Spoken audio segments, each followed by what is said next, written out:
y'all need to fix it. Whatever's going on down there, you need to fix it.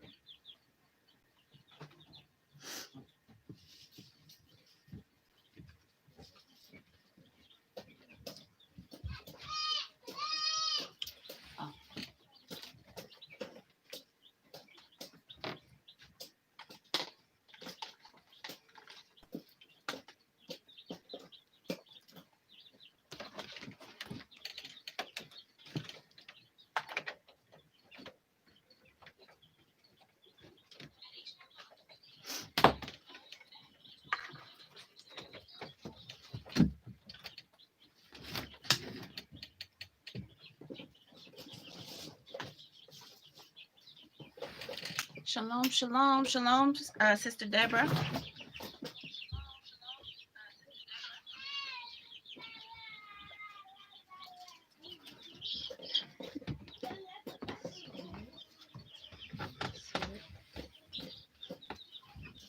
Shalom, Ima Bina.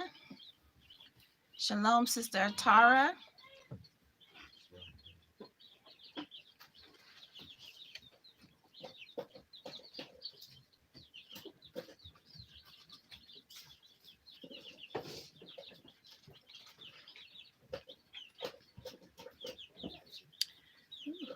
Okay, so like I'm the only one in the picture.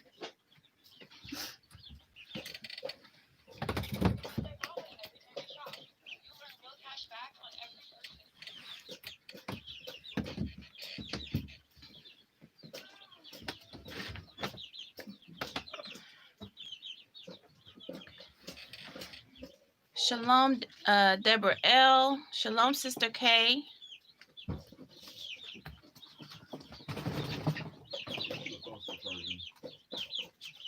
Yes, Master.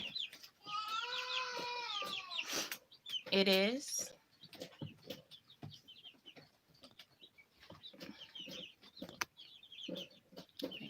Shalom, Sister Sky. Shalom, Sister Sky. Shalom, Sarah. Sarah Lucas. Shalom, Reclaiming Our Roots. Shalom, Sister Latoya. Oh. Is that a Shalom? email? Yes, I was about to say. Okay, Go ahead. So this is a sisters chat today, or sisters live stream, and men are able to watch. We just please ask that you refrain from commenting on the live stream, as this is a live stream for sisters, and we want to be respectful of the heads of those sisters.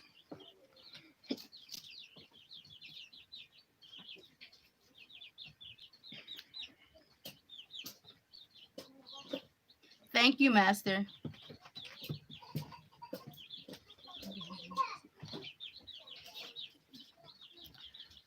Shalom, shalom, Sister Tracy. Shalom, Stacy Smith. Really, Pot. He You starts wanted to be on smiling. a live stream too? He knew what was happening. It's like, what is a stream without me? Right? Yeah.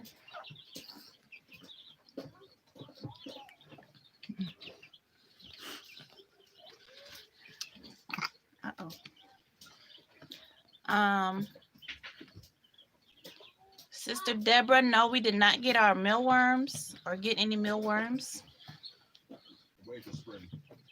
Our master said we are waiting until spring to do that. Shalom, Sister Jasmine Fly.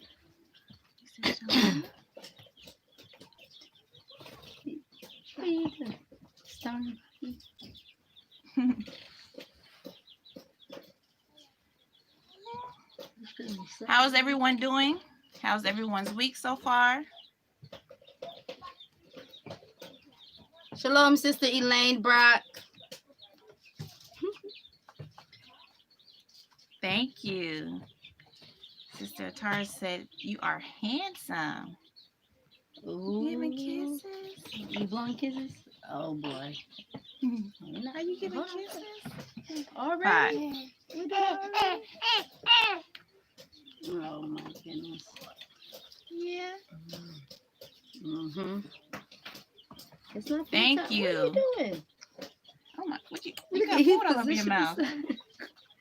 You sweating? He's It's sweating. hot, huh? He's done already. Did you eat some food? You had to wash it down?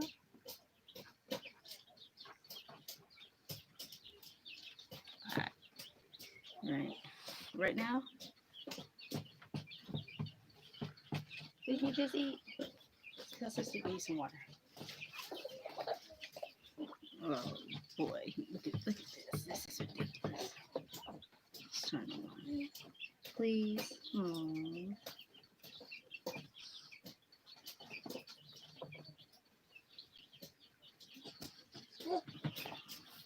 Okay. You said you had a toothache, Ema Bina? We actually have, I don't know if you ever tried the toothache plant. We actually, someone gifted us and it works well. It didn't Well, my tongues. Yes, Get it right. it numbed our tongues or that spot.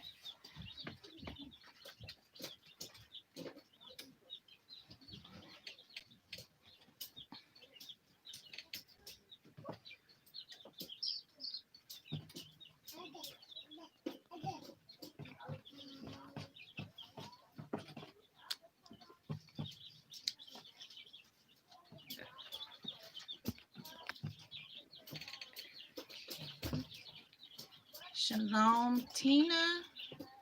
Shalom, Sacred Visions. The sister What? that wrote the email, do not mention her name. Yes, Master. What you say? I'm sorry. I was saying, what were you about to say? Oh, I was going to say Oh. anything. I just... Okay, clove oil. Yes, ma'am. Can you all hear us okay? Deborah. I believe Journey Acres. It's not Brother David, it's Sister Gabby. Okay, yes, Master. She said this is Sister Gabby. Okay. Shalom, Sister Gabby.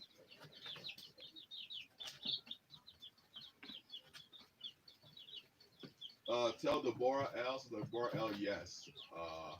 It- O2 absorbers. It's okay. That's how you do it. Yes, Master. Our Master said yes. O2 absorbers. That is the way to do it.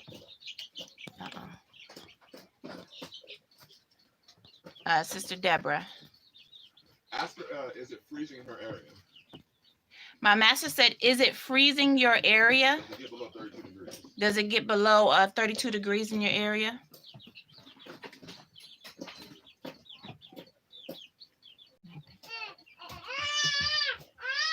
Oh, goodness. Oh, gracious. Oh, you're all on your own. The dude's there. Okay.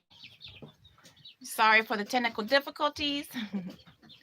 Okay, Sister Deborah, my Master said that if you leave the flour out when it's below freezing, that the freezing cold will kill the eggs in the flour. And then What did he say? he didn't say much after that because I did this. I didn't put it in freezing cold. I put it in the freezer, and then I same with the rice that I did in Mylars, and then stuck it in the Mylar bag with the oxygen absorbers. So, Okay.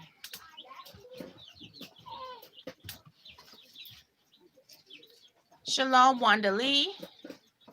Oh, Wanda Lee. From the House of Governor.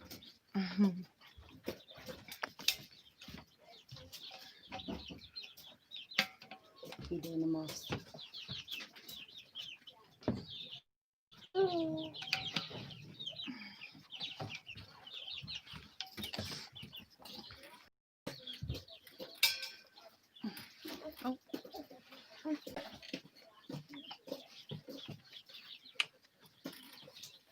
Minnesota. Okay.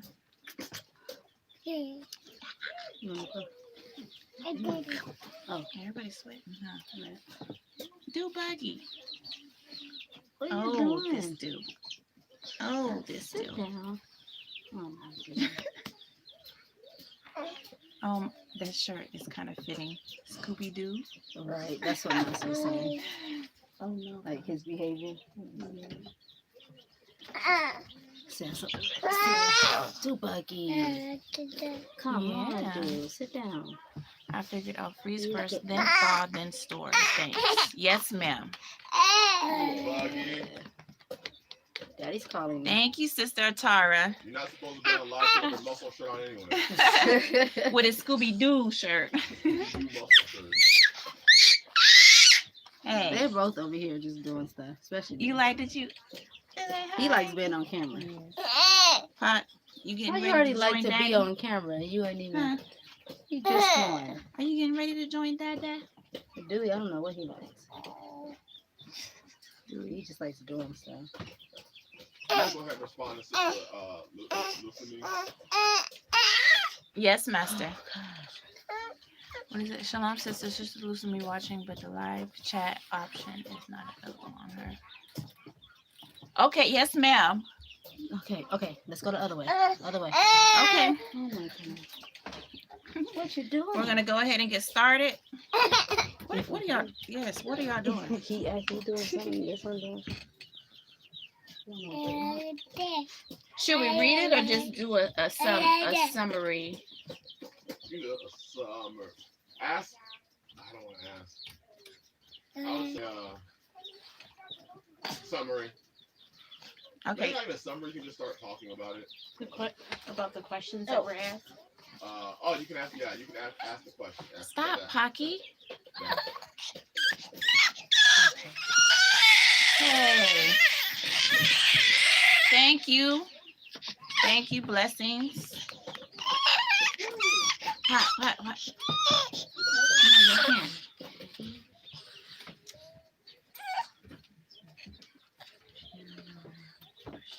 Who is it? What? But get over here, buggies. Get over here, buggies. Okay, we're gonna go ahead and get started. You two better behave. Why do I have you?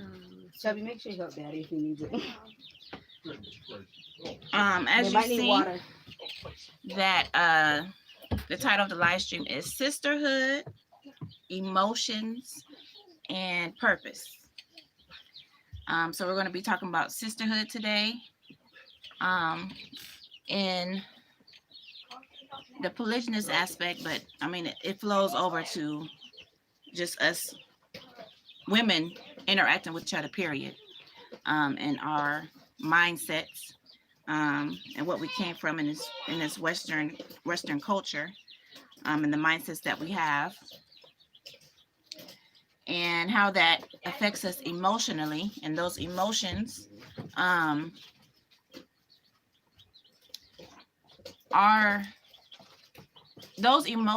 are what is going on with us in our spirits.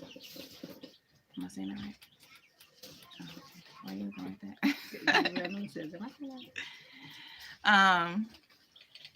And then which can also, so all of this is linked, and with our emotions and how we are emotionally, and what we're dealing with spiritually, and how we deal with ourselves, our spirits, and what goes on with us spiritually, and our spiritual maturity can affect our purpose.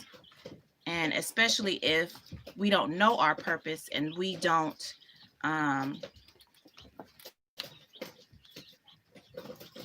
we are not acting in our purpose. I want to use another word. Acting comes to mind. If we're not fulfilling our purpose.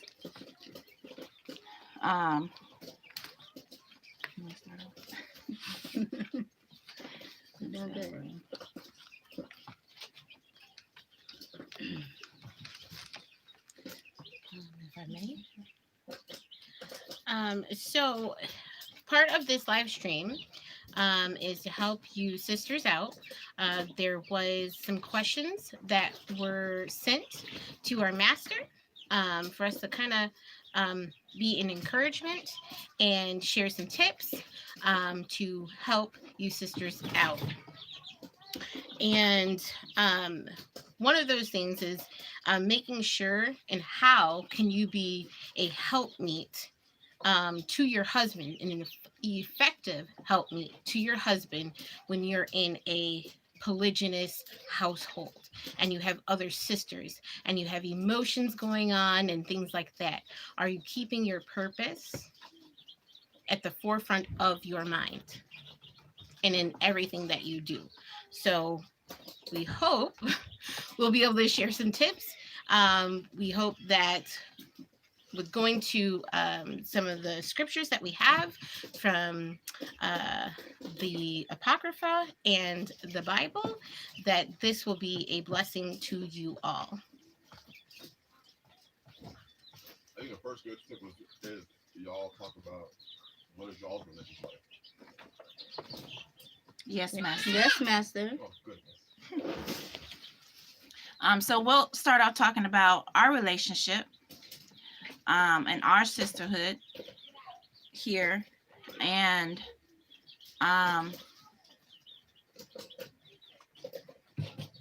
it's still a work in progress, because all of us are coming from different places. All of us are coming with different things that we are dealing with, and how we deal with each other. We're learning how to communicate and interact with each other, work together. And so, I mean, our relationship is not perfect. We are working towards that. And our master is helping us do that with his teachings, and just showing us that how, as women, we don't know how to work as a team anymore.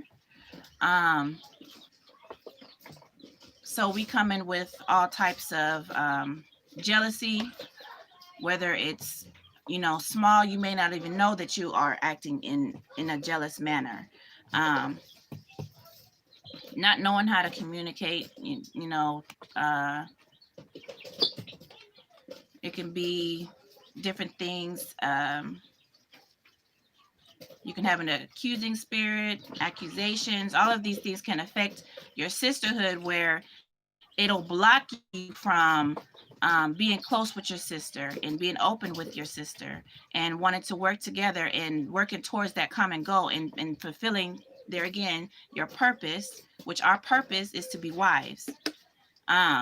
So in that, all of those things can hinder you fulfilling that purpose, or one person can hinder it for, you know, the whole group, the whole team, because they are not willing to humble themselves and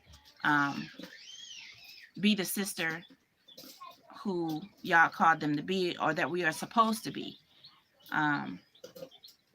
So we're going to be talking about different things such as jealousy and different type of emotions, and how they can affect us and how they can hinder us from fulfilling our purpose, and can hinder our master and affect our master, or your head, or your husband, with fulfilling his vision and affecting the whole household.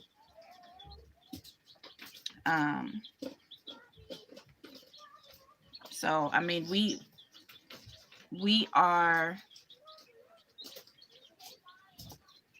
closer than what we were, but we are not as close as what we could be.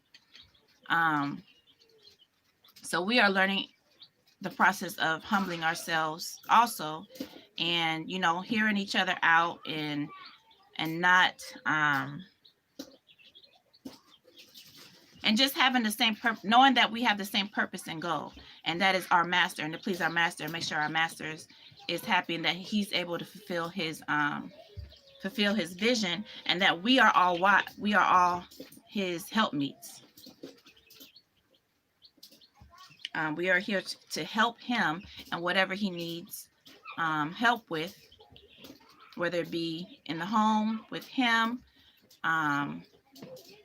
doing our wifely duties towards him, pleasing him, making sure that he has everything that he needs and desires, making sure that our households are in order, making sure that we're raising up the children the way our master wants the children raised.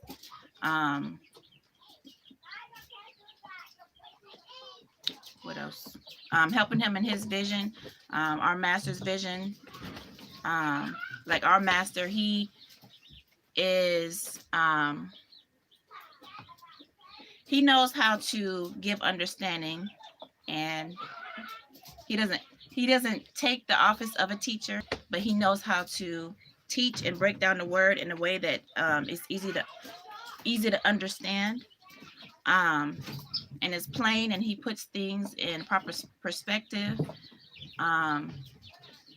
and also with just our homestead and what he's trying to do with the homestead, and how he's trying to prepare, make sure that we are prepared for anything that may come, that we're able to be self-sufficient. He's starting his business, so we have to be prepared for that, and ready to help him in his business aspect. What else? Anyone want to comment on our sisterhood? No. I was going to say something about emotions in here, but I was going to read Ima Bima's comment to lead into it. Ima Bima's comment is pretty good. It says, compassionate communication is paramount. However, if the mental talk in one's head is negative, it's difficult to be sincere in communicating. Mm-hmm. I think that goes back to what we're saying about our... What's that? I was going to say, make sure you're talking kind of loud. Oh, yes, ma'am. That goes back to what we were saying about emotions. Because really, if we, one of the things our master posed to us a lot and have us look at a lot, which is really, really helpful in the whole bigger picture, is if you know already who you are, who you belong to, if you are operating from the correct perspective of that you belong to your master and your master do not belong to you. If you're operating from that perspective, mm-hmm, that order, and if you know that since you belong to him, then you know that he has a purpose for you, and within his purpose, he has a plan for you. You are a part of his body. And so is your sister. She's a part of his body. And however many sisters you have, a part of his body. And he has purpose for, just as the Messiah has purpose for those a part of Israel who are all part of the body. Mm-hmm. Paul puts it best in Romans 12, chapter 12, verses 4 through 5. Let me pull that up. Okay. Okay, yes, ma'am. But Paul puts it best is that, each one of us is a part of the body. And if we see our sisters as like we're on the same team, we're part of the same body, we all have a very similar goal, which is to meet our master's needs, be whatever it is that he needs us to be, then we wouldn't be jealous of our sister and see our sisters as a competition or our enemy. All right, let's see. All right, so Romans 12:4 says, for as we have many members in one body, and all members have not the same office, so we being many,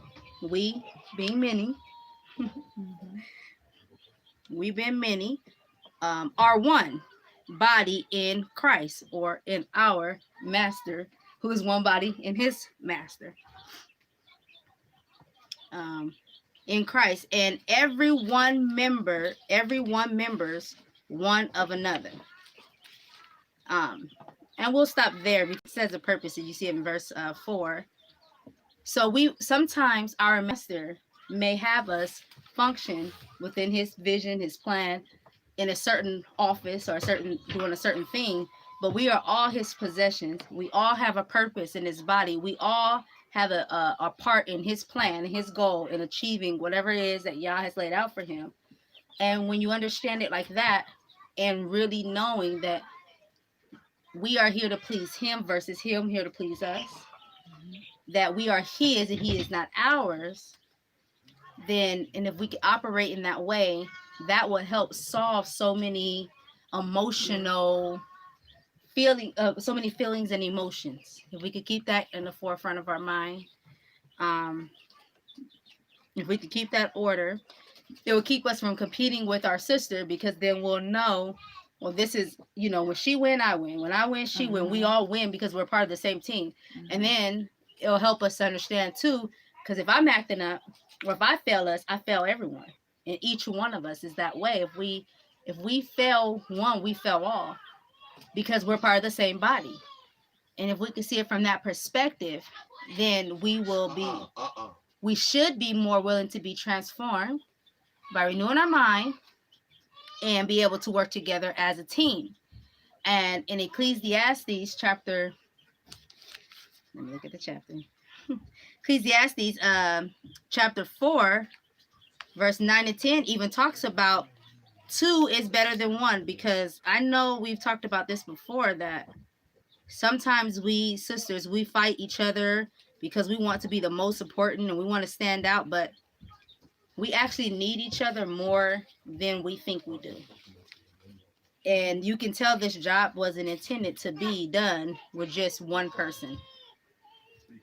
In Ecclesiastes chapter 4, verse 9, it says, 2 are better than 1, because they have a good reward for their labor.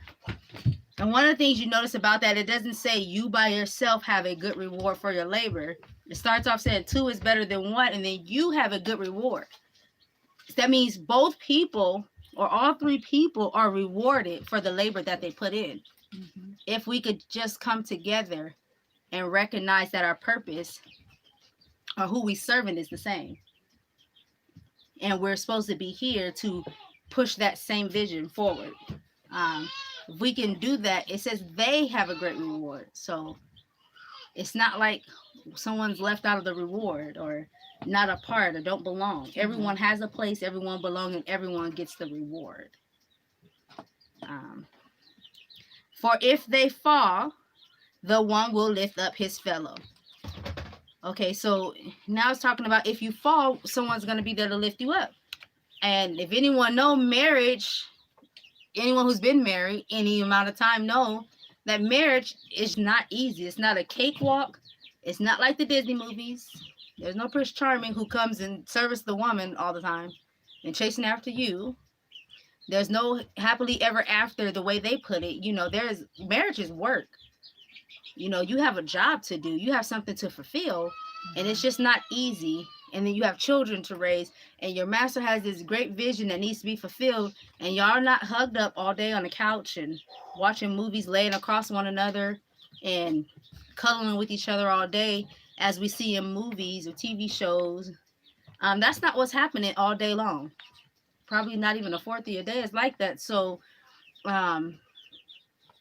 marriage is a lot of work. And it's not easy. So when it says 2 are better than 1, and if you fall, likely with the workload you have, you're going to fall. You're going to stumble. And if there's someone there, they can help you up. You have somebody there to uplift you. You have someone there to show you where you are at fault, or at least encourage you to get back up, to keep fighting when things get hard or tough, or, you know, there's a struggle.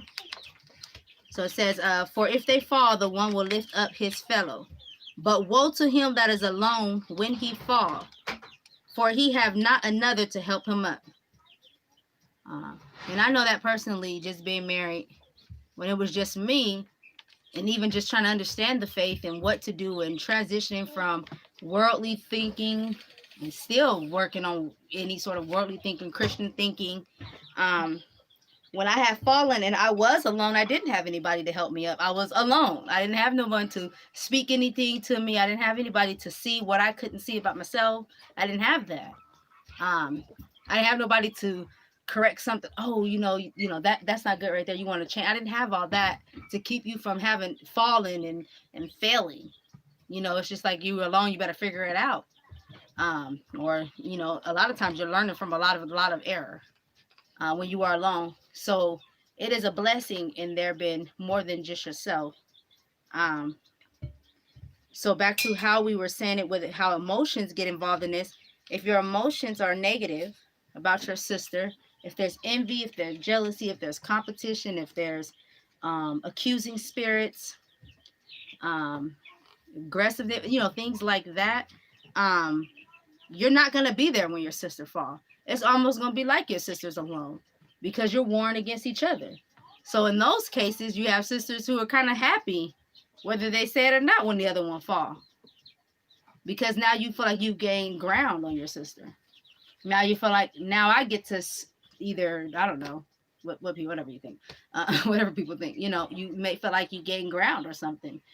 You got to one up. And you'll know that too, because when your sister fall, do you go to help them up? What effort, what work do you put in to go help your sister up? Like, what do you do to say, oh no, she getting back up? I'm going to do whatever I can to help. You're going to get up and we're going to keep moving. So emotions really can interrupt anything good that is going on, any sort of sisterhood building, any sort of marriage building, marriage growth. Yeah.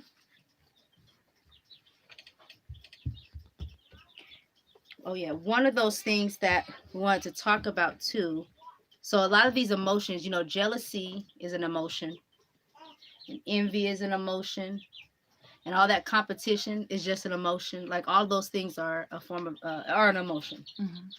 And the Bible, you can never find where these emotions were, or like the emotion of jealousy, for instance, was ever for a woman. The Bible talks about the jealousy, and there's only two ways jealousy was mentioned usually. Yah been jealous of his people, over his people, but Yah was the authority. And then a man been jealous over his wife, especially if he felt that she had stepped out on him or something of that nature. A man was jealous, but the man is in that same position where mm-hmm. he is the head, he is the authority. So you only see it where the authority is jealous over their possession, their people, what belongs to them. And even the Apocrypha talks about that jealousy. Rippy, you want to read that? In Ecclesiastes, Sirach chapter 26, verse 6. Yes, it says, but a grief of heart and sorrow is a woman that is jealous over another woman, and a scourge of the tongue which communicated with all. So, yeah. Did you say it? Huh? Did you say it? So in the Apocrypha in Ecclesiastes, Ecclesiasticus, it says, you will give your husband grief of heart and sorrow if you're jealous over another woman. So jealousy was not made for us. That would be something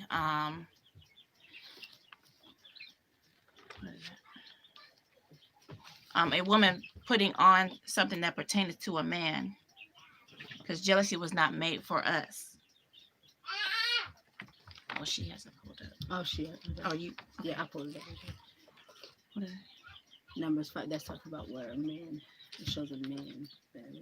Oh, and this is Numbers 5:12. It says, speak unto the children of Israel and say unto them, if any man's wife go aside and commit a trespass against him, and a man lie with her carnally, and it be hid from the eyes of her husband, and be kept close, and she be defiled, and there be no witness against her, neither she be taken with banter, and the spirit of jealousy come upon him, being her husband, and he be jealous of his wife, and she be defiled, or if the spirit of jealousy come upon him, and he be jealous of his wife, and she be not defiled, then shall the man bring his wife unto the priest, and he shall bring her offering for her the 10th part of an ephah of barley meal. He shall pour no oil upon it, nor put frankincense thereon, for it is an offering of jealousy, an offering of memorial, bringing iniquity to remembrance. So in this, these verses is talking about how the spirit of jealousy will come upon a man over his wife. And nowhere does it say that that is a sin, or that is not, or that is wicked for the spirit of jealousy to come upon the man. It's telling the husband to, if the spirit of jealousy come upon him, to bring her and the offering, so they can come before Yah and see if she is guilty or not. If she is guilty of that, because his wife suspects her of His husband. Huh? The husband suspects. He says, because the husband suspects his wife is guilty of adultery, and but the spirit of jealousy come upon him. If I may read this. Sister Elaine Brock says, a jealous woman destroys herself, her husband's house, and is in extreme situations. She can also destroy her husband. This is very true. A woman who becomes jealous may begin to manipulate the situations that are going on in the household. She may even look to, if she has an ex-sister or several sisters, she may look to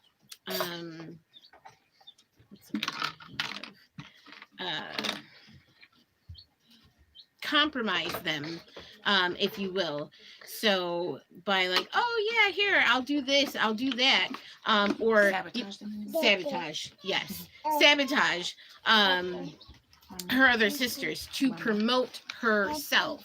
But in the end, only thing she's doing is causing problems, distress for her husband, and destroying herself in the end.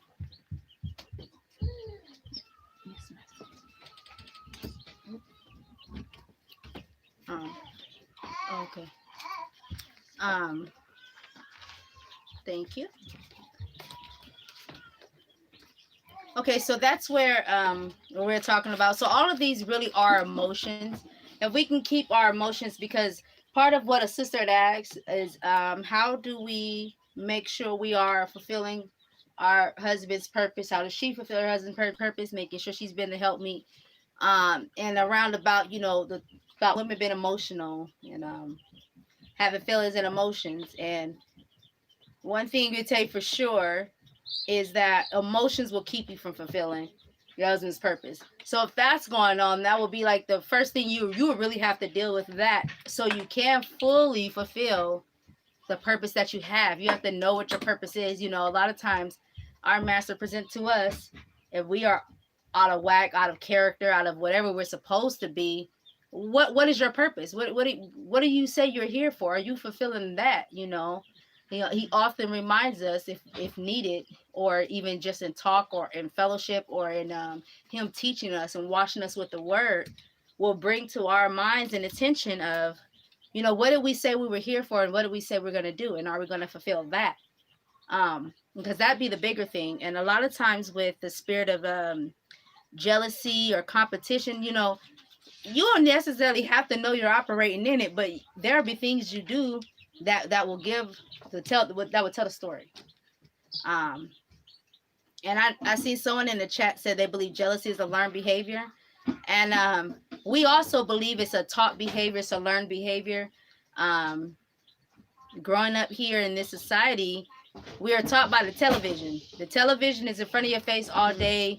You're going to a public school with this training going on in this society, which is already backwards. This is already against the man, which is already against order, which is already against anything that is really righteous, And so you're already trained and in the way that it wants you to go. And then your parents, or whether they did or didn't, someone had you in front of the television which teaches you further envy, jealousy, that teaches you that the next woman, you can't be friends with any woman that is going to get close to someone you may be interested in.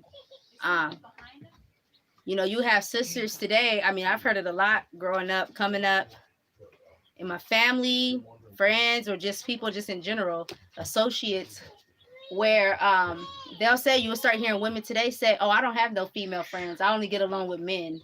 Like, what? I don't have no female friends, or I can't get along with no female, or, you know, they have those sort of things going on because this is already a trained and taught behavior. Everything is compete. Who have a better body, who have a better look, who have longer hair, who have straighter teeth. I mean, and the thing goes on and on, who has prettier feet, who's smaller, who's bigger, who's wider. I mean, all those different things are what's pushed in front of us. One of the talks that we had here, and Ribka and I and Sister... That was also the Willie Lynch syndrome. Compete against each other. Light skin versus dark skin. Tall versus short. Yes. You get the women competing against each other, they'll never be able to fulfill the purpose. Yes, Master.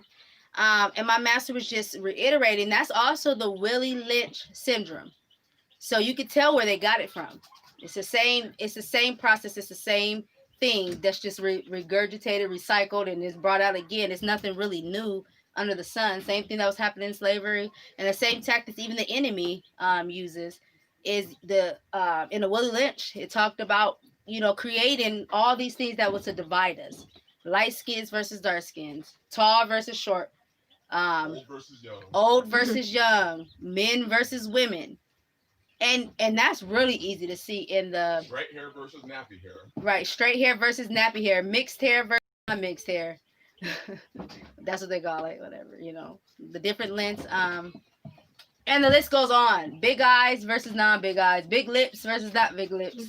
I mean, everything to divide. And you know, the Bible talks about dividing and conquer. That's how the enemy conquers you, is by dividing. So if he can do that within your home, in your master's home, using the women, using their jealousy, their envy, or promoting that jealousy and envy in them, stirring them up, and then they operate and act on it, you know, they start dividing themselves and dividing their master's home. And if the house is divided, you're not going to get anything done. It can't stand. It cannot stand. And so, you know, one of the things we were talking about earlier is just going over the different things that cause women to be jealous in the first place. Like you said, it's a learned behavior, taught emotion. And we were just kind of just talking with each other about how just remembering maybe movies, TV shows, and music that we've listened to when we were younger, growing up, you know, that played, and everything teaches you to be like, it's non-woman, non-feminine, and non-coming together. You know, our master repeats this one all the time. It's probably his favorite one to repeat is Mary J. Blige. I can love you better than she can. Straight up competition. It's like you versus me. Who can love him better? And we were talking about this. My sisters and I were talking about how, look at the pride in that. If you just, and women are known for being prideful, real haughty. Because, you know, they're competing with each other, which is not righteous. They're saying who's gonna love this person better, and then just the presumption or the assumption that you have it. I can be the one to do this. Who told you that? Right. And I believe it's a bigger struggle when you are coming from the world point of view, and then you come into the truth, because you might have been listening to all of these like worldly music and different artists that talk, like she's mentioned, Mary J. Blige, about loving him the best. Like, I can love you better than she can. Yeah, oh yes, yeah, you're a side, like, oh, she's a trick, she's a sideline hoe. And so you learned even from there. So it may be hard, but you also have to understand, jealousy can come from those learned behaviors prior to coming to the faith. It is it may also be just that you're looking at your sister who is willing to give her all to her head, to her master, and you are not. And so you look at it like, well, wait a second, how is that right? How does she get this, and this? And you're sitting like, I'm on the back burner, but what are you doing? Are you willing to give your all? Are you doing it? And if the answer is like, well, no, this area I still want to keep. So she's flourishing there, and you're upset because she's flourishing. And the thing is whatever it is that you're holding on to, that you want to kind of have control over still, you got to be able to give it up and realize, well, I'm holding on to this, I'm holding on to that. And I'm saying this personally because coming in, I haven't been here long, but I'm able to see in areas where, okay, you've got to let go of this, you've got to let go of that, so that I'm able to flourish. What my master does after that, well, that's up to him. It's not up to me to be like, well, I really wish he would do this or he would do that. Well, maybe he doesn't need me for this or that. And I have to understand that and be okay with that, because one of my other sisters may be better there in that area. So it's not easy, but you have to be able to sit down and look at what you're dealing with. If you're struggling here, struggling there, and not lie to yourself. Like, well, it's okay. It's not really that bad. But then you have an attitude. You're getting work done, but it's how you are getting that work done. You're operating in a way that shows everybody, oh my gosh, okay. You're bringing down the morale of the household. And that's not good either. So at the end of the day, whether it's pride, jealousy, deception, because you might deceive yourself in all of this at the end of the day, that, well, I'm not really jealous, but really you're super jealous. Like, it's off the wall jealousy. You have to be able to sit down, be honest with yourself, and deal with it. And you come to grips with it. Okay, I'm jealous. How do I move from this place? I don't want to be in a place of jealousy. Now, it's one thing if you're doing everything that you possibly can, and then you just have a sister who's maybe a little bit on her own thing, and she's flaunting things in front of your face. That's a different place. Different kind of. That's like one of those intentional scripture, type of things, right? I'm trying to think of it. You mean like Hannah and Peninnah? Hannah and Peninnah. That's different. That's totally different. But and the short of that, most of the short of that is, Hannah was a second wife. Mm-hmm. And she was praying, and she was the mother of Samuel. But before she was able to have any children, the first wife was able to have children, basically, and taunted that with Hannah intentionally. So that is the short of that. And sometimes you will have that too, and that's terrible. But most of us are not in a situation like that. Most of us, well, yes, we're at least we hope. Most of us aren't in that situation. A lot of us have come from the world, and we're dealing with those things that need to be put in the trash, need to be dealt with. And then Elaine Brock had said a message, and so did Simple Wife, Grateful Life, Sister Angela. And it's funny that you two, well, it's not funny, but it's interesting you two say what you said. It's very much so close, but I'm going to read Sister Elaine. In the world, women are taught to basically fight for a man. Be the better, prettier, sexier woman. This feeds insecurity within women and a wicked, prideful spirit. And the reason I thought that was interesting, and let me see if I can find Sister Angela's, but it's interesting you all say that. Sister Angela says, insecurity will keep you from fulfilling your purpose with your husband and your purpose in Yah. And so it's interesting you said that with insecurity and what it breeds. It breeds pride, have you fighting to be all those things, because that's the topic that we were talking about with music. And there was a couple of songs we were thinking. There's a song called, and some sisters may know it, by what was it? We were talking about Nivea. There's a singer named Nivea or whatever. Anyways, had this song called "Don't Mess with My Man," and me and Rivka was actually talking about that one, where it's like, if you think of the lyrics like that we listen to, we're like, man, how much of that mindset is in us unknowingly, because we played these songs, so we have to know. Yes.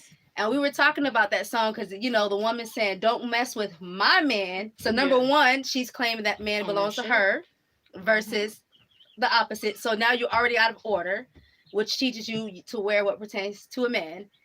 And she says, "I'm going to be the one to bring it to you. If you mess with her man, she going to be the one to bring it to you." Now you're fighting.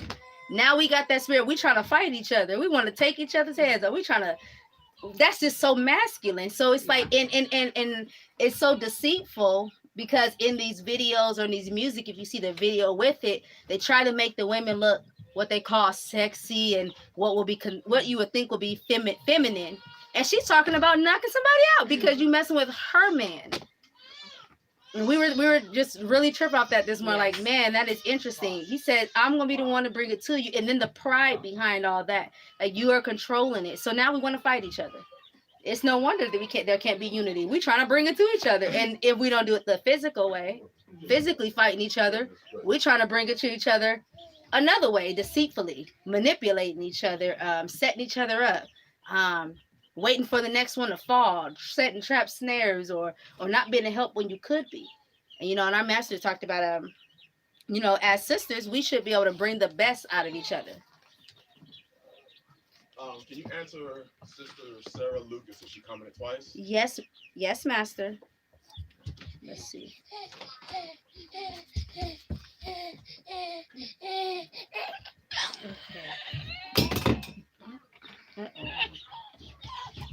It's all well said. However, jealousy and polygyny is never learned.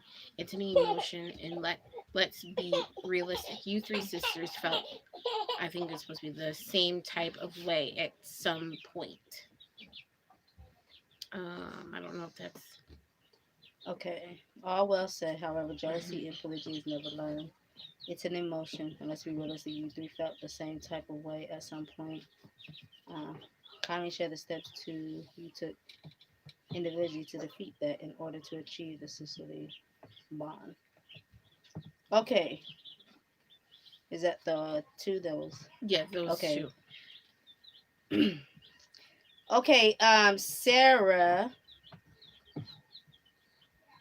Okay, so yeah, it's not learned per se in polygyny. It's you usually learn this spirit before, or you usually have this spirit or learn this behavior before you went into a polygynous situation to begin with. So you brought that along with you. And yes, us three sisters have, well, I speak for myself, but, and they can speak as well, I'm sure have experienced jealousy before polygyny and in polygyny.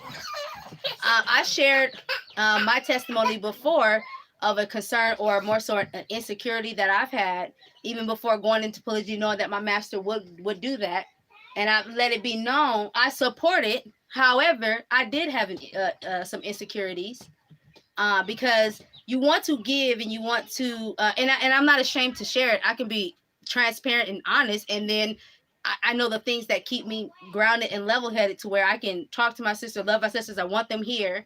Do I have work to go still? Absolutely. We still have to grow. We still have a lot more to overcome to get to where we need to be. However, I don't for 1 second want to or think to or anything like that of sabotaging, but I do have, or like, oh, I'm jealous of you, so I want you to see you fall. No, I want to see everybody succeed. But I did come tell my master about it even well before going in. I do have an insecurity.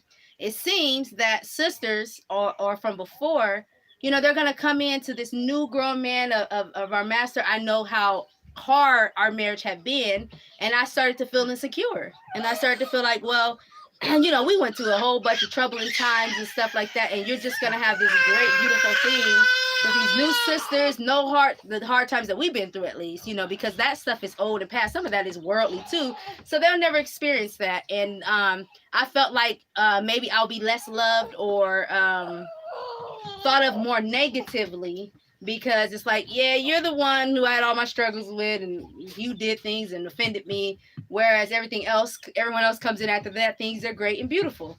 And he corrected me on that behavior, and he's like, yeah, you do got to own up to what you did. It is a problem, but if you change that and you truly repent, there will be no need for him to think of me in that way. That does not mean that I don't have a place with him. But that was one I didn't even want to admit. And then I finally did, because why not admit it before going into that situation and then carrying that thing on? And sometimes too, I still sometimes have this like, man, I really messed up. Man, these sisters are a lot. They're pretty fortunate. And I do sometimes, and I have to be careful, because to me, I may be thinking on it in my mind as I'm just, thinking about this. I wish I hadn't done this, been more remorseful. But then it creates me to be emotional. Then I am in an emotional state. So yes, that is true. Now, overcoming that thing is one thing that always bring me back from that emotion of saying, no, you can't be in this state, is I can't be mad that they didn't do what I did wrong. But I can repent, and I can move forward in not doing that. And there is no reason, in reality, I have not really been given a reason that if I do what I said I was going to do my role, my job, fulfill the purpose that my master has set for me, then there's nothing to be jealous about. And I look at every emotion that way. I ain't perfect yet, but I look at every emotion that way. Like if I feel like, and here, I'm about to be super transparent, okay? Because sometimes I like to just do that, just to be real. Okay, so can I do that? I was sharing with Sister Lydia that how Sister Ribka is put together very well in an overall body wise. I watched this woman come in weighing a certain amount of pounds, like really like heavier, and she lost the weight like this and in all the right areas. And I first of all, I compliment her, and I truly mean it. And I'm like, man, like you carry your weight awesome, and it is the bomb. And I tell her that. But I be like, I have to joke sometimes, because I do be bothered about my own. Disagree. Ribka, improve location accuracy. Is that disagree or agree? Disagree. Oh, okay. I was just talking about how, I was going to be transparent, and I was talking about Sister Ribka, how, and she lost like 60 something pounds. And then when she lost the weight, she lost it in all the right areas, where all the right areas that us sisters like to, you're a master, all the right areas. She lost the weight in all the right areas. And so I often joke with her, okay, you're going to come in here and lose all this weight in all the right areas, and I still got this little thing over here to lose that just don't want to, I got that stubborn fat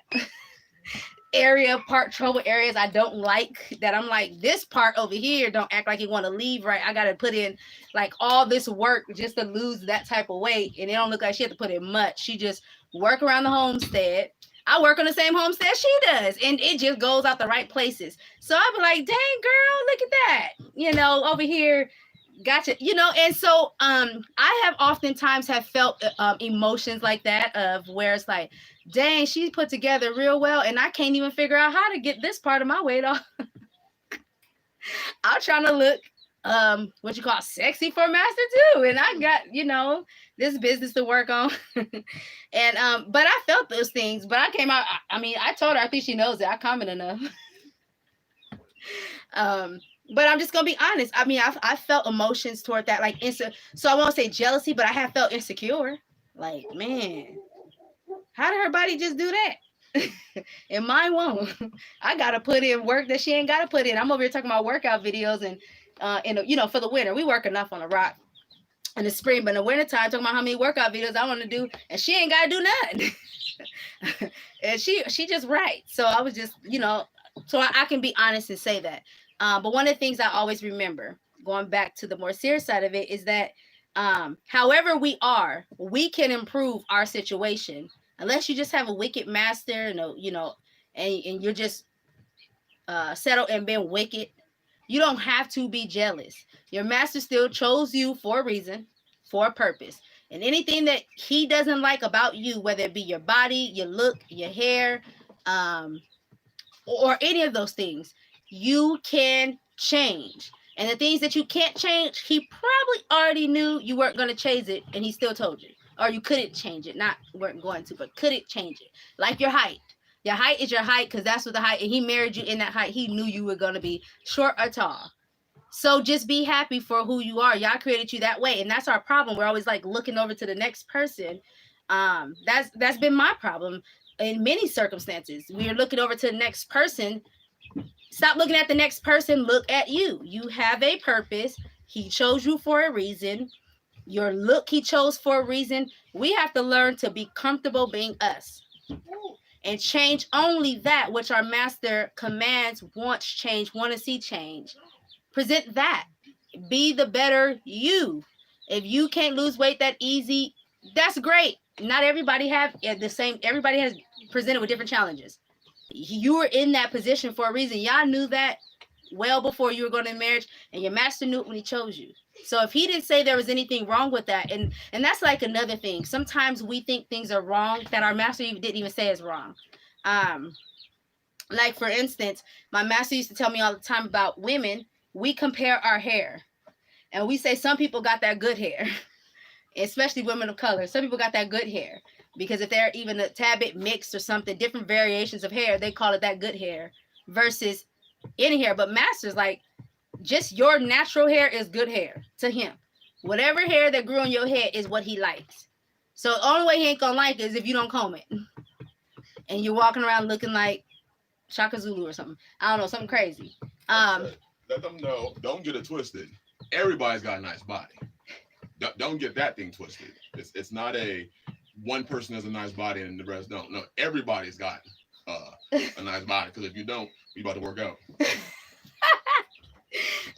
Our master wanted to be clear that don't get it twisted. Everybody got a nice body. It's not one person has a nice body and other ones don't. And if you don't, we're about to work out. It was just amazing to see her change so fast. He said it was just amazing to see her change so fast.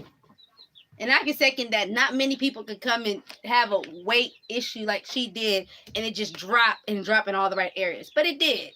Girl's body just rocking. But anyway, and I can say that, and I'm actually happy to say that. And those are the type of things that we got to be happy to be able to say and see, and be happy for our sisters. Be happy that our masters like that about our sisters.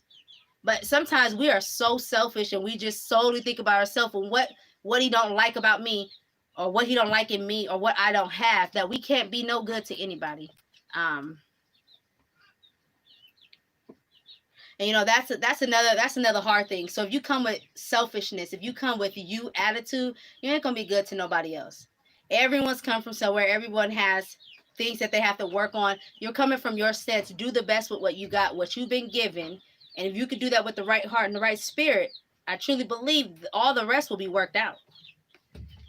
Because you are operating the right way. You're operating according to the way your master wants you to operate. All right. So how do you deal with when you start feeling that jealousy take over for one reason or another? How do you deal with it? What do you do? Okay. I'll speak for me, and then the sisters will speak for themselves. For me personally, if I start feeling any emotions of jealousy, insecurity, or anything like that, when I recognize that that's what it is, and when I recognize that I'm in that situation, or that's what I'm feeling, I do start questioning what happened that made me feel that way. Normally for me, I notice that I feel the most jealous or insecure when I start failing. And it's usually no fault of the sisters. It's usually my fault. And I notice that that's usually when I feel the most feelings of that. Even if someone's doing better, that don't bother me as much as if I start failing. If I start failing, I start feeling some sort of emotions. And when I can catch on to it, I can start seeing what it is. And so for me, personally, I start looking to like, wait a minute. Like all of a sudden, you know, I'm feeling this emotion. And usually I know it's if it keeps coming repetitively and I can't get rid of the thought or things like that, then I know it's a problem. I've been harboring something. So usually you got to get down to that. What are you harboring? Did you create a defense over that? What do you get to the root of the problem? The root of the problem for me usually is I'm failing in something. And then I'll tell myself a lot of times, because what's the other option? Like I always question myself, what is the other option? I feel this way, and either I'm going to get over it, or what's the other option? Do I suddenly want my sisters to fail? And I'm like, no, I don't want my sisters to fail though. So what else do I expect to happen? Like that's how I question myself. Well, what do I expect to happen with this? If I'm failing, you fix it. Stop failing then. It's not, and I even say this to myself. It ain't so-and-so's fault I'm failing. It ain't so-and-so's fault that I didn't do the dishes or whatever. I just made that up. But I didn't do the dishes. It's my fault. I should have communicated. So I have to kind of go through the steps. And if I don't have time to break down the steps, that's usually when I deal with things a lot longer. But if you can identify the root and admit to yourself that the fault is your own. I think that's really big. If you admit to yourself that the fault is your own and not someone else's, if you don't put that fault on someone else, then you can start dealing with that emotion. So anyways, that's what I do. I admit the fault is my own. That it is not so-and-so's fault that I am in this position, and nor should they have to feel bad or feel any sort of way because I feel terrible or I feel crappy or because I failed, because that is no fault of theirs. And then you can move forward with that.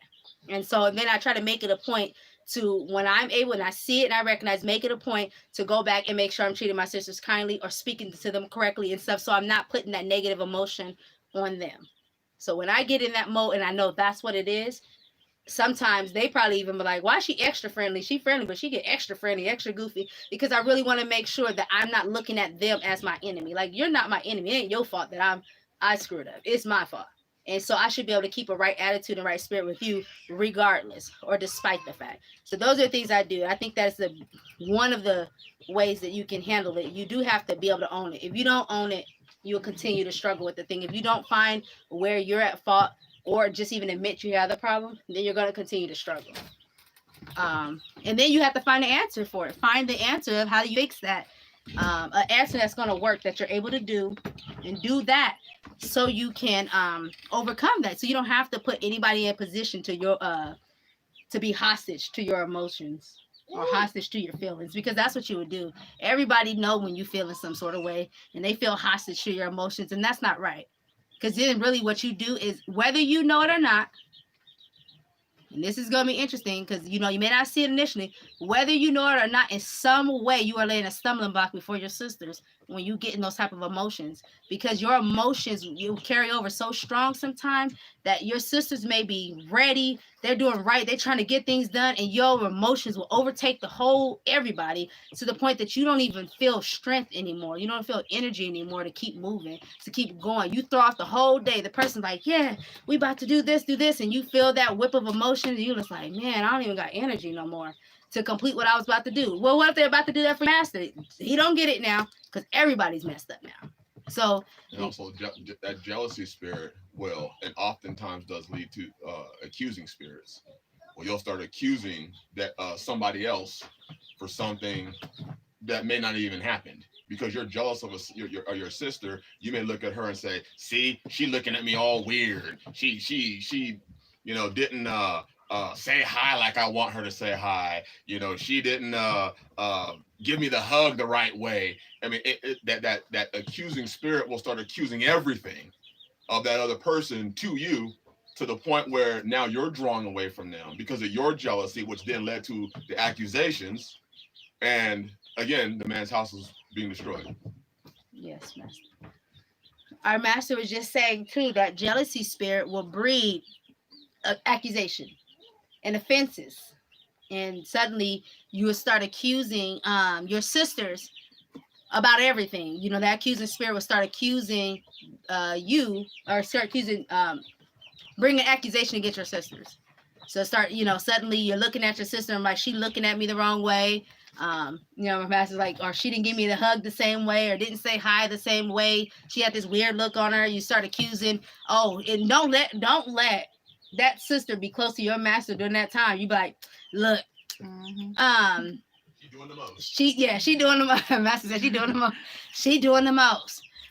she trying to, she told, she the one who brought this distance somehow, or whatever, I don't know, I'm trying to think of something, but she you know, somehow that sister had to do with why you falling away from your master in some sort of way, instead of it just being you need to repent and turn from that. You start thinking that she laid that stumbling block for you all of a sudden because he happy with her. And my master oftentimes said a lot of times when you get jealous, you really find out you're jealous because maybe that sister, just maybe, was willing to put in more work than you were able to put in, and now you became jealous. But how do you remedy that? Start putting in that work. Put in all, like, your very best. Put in everything. Put it all. And you will likely find yourself on the other side of things. So I think that's a big thing with these emotions and feelings. You know, sometimes, even though, yeah, realistically, although the Bible says we shouldn't have them, we came from this society, so we likely have them. But if you fight them, if you acknowledge them, if you deal with them, if you own them, you can properly put them where they belong. You can get rid of the emotion that don't need to be there, and you can move forward in resolving that issue and getting yourself on the right track. Because all in all, jealousy is just going to destroy everything. You cannot focus on your master's vision that way, because that will eat at you. You want to share maybe how you deal with jealousy? Yes, master. So how I deal with jealousy is basically you have to own up to it, just like Sister Zion said. If I feel that or recognize that I am in the spirit of jealousy, or I have a spirit of jealousy, I start looking at, like, why do I have this feeling? Why do I feel this way towards my sister? And most of the time it is, I'm not doing what I'm supposed to be doing in some sort of way. And they are, or, they did something where they may be getting attention that I may be feeling that I should be getting. And just recognizing it and knowing that I should be happy for my sister, in everything, happy that she is prospering or doing good, having a good relationship with my master, getting attention from my master, and that I need to fix whatever is going on with me, and why do I have this feeling, and fixing the issue at hand as to why that jealousy came up, and not having an accusing spirit, or putting the blame on someone else when I'm really the issue.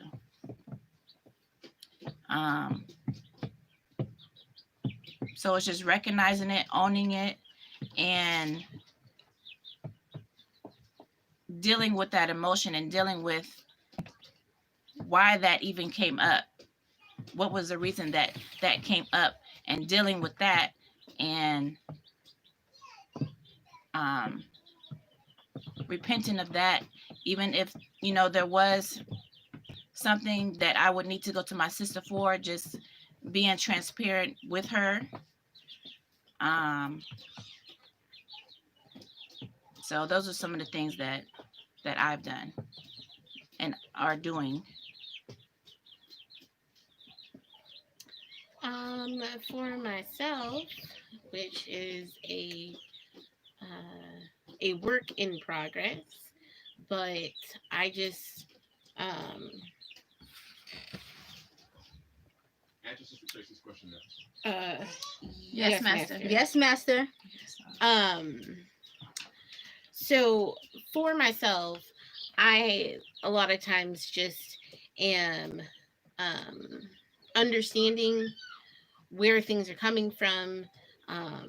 It's kind of pretty much the same. It's not my sister's fault that I am in whatever situation I'm in.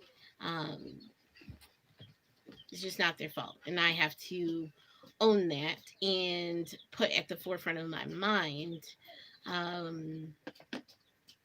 why I am here. So doesn't mean so it turns to being like, okay, well, doesn't matter where I stand. So if doesn't matter where I stand.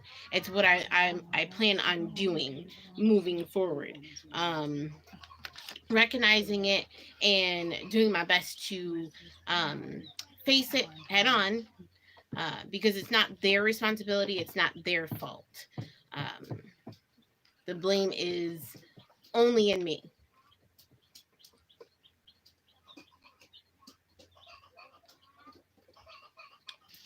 Sister Tracy had a question. Do you sisters hold each other accountable, or is that strictly for your master to do? You want to read it out louder? Sister Tracy asked, do you sisters hold each other accountable, or is that strictly for your master to do? We do hold each other accountable under our master's authority, and also if we are not able to resolve anything between us, then we would then, take it to before our master, and he would, deal with it accordingly. But we do hold each other accountable.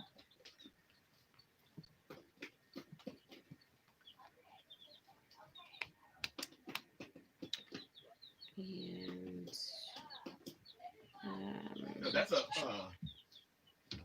that's a very good question, Sister Tracy, because I know, some of the other men that are in polygyny that I talk to, oftentimes they find themselves being referees in their household. They find themselves basically having to hover around their helpmeets, analyzing and picking apart every word they say or every look they give to each other, because he knows already in his house that there is not unity. So because that, he oftentimes finds himself wearing a white and black shirt and being the referee, and almost like he's waiting for something to go down. At that point, I think there's two parts to that. One, he is not running his house effectively. And two, the sisters are not operating necessarily the way he would want them to operate.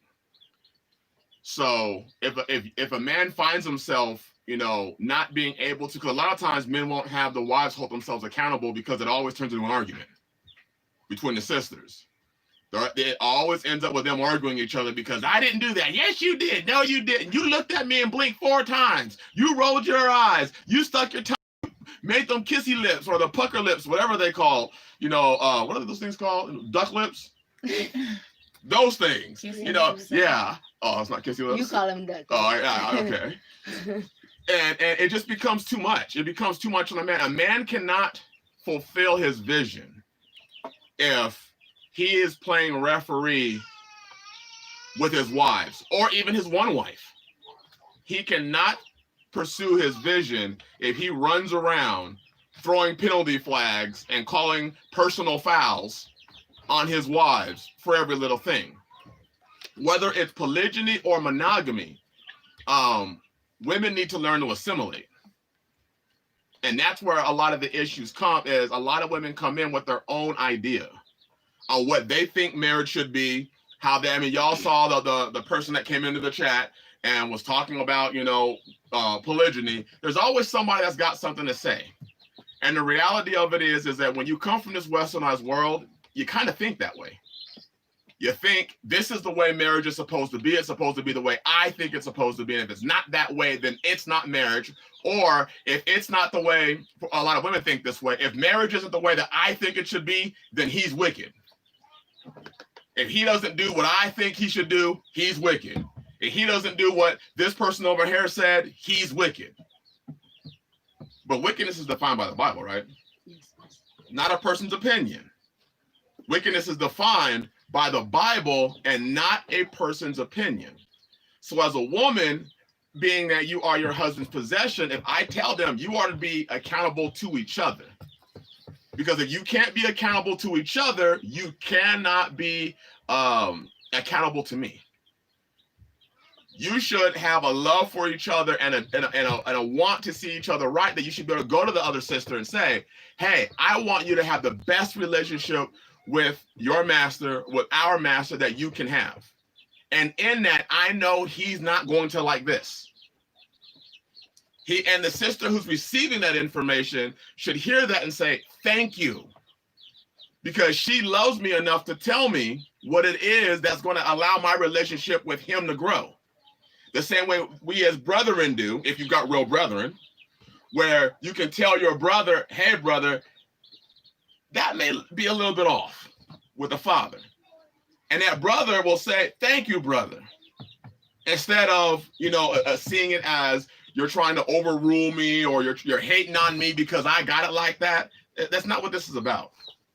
And I think that, honestly, my honest opinion is 99% of people don't understand what marriage is when they first get married. They have no clue what it is when you first get married. And you, as you learn by going through it, as you learn about yourself, as you learn about each other, you start to see the seriousness of it all. So if you can't have accountability in your marriage between sister and sister, you're never going to have accountability in your life, in reality. Okay, I'm out. Did you all hear our master speaking? We hope so. We sure hope so, because he's dropped a lot of wisdom.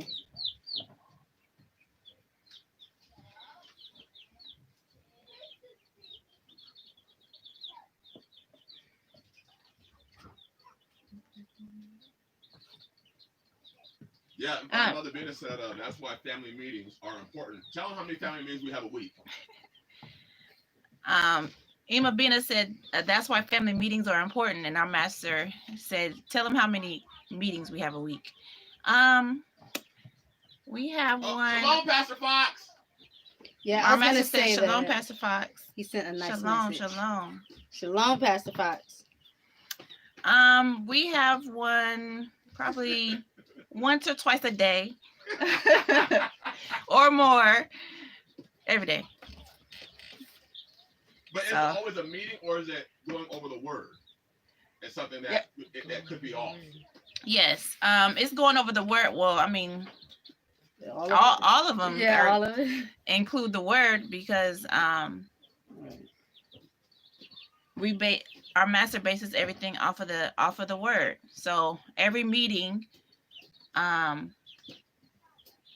we relate the word to, whatever the meeting is about, whatever the subject is. Whether we're talking about what's going on in the world, whether we're talking about what's going on in our home, with the family. So all of it is based off of the word.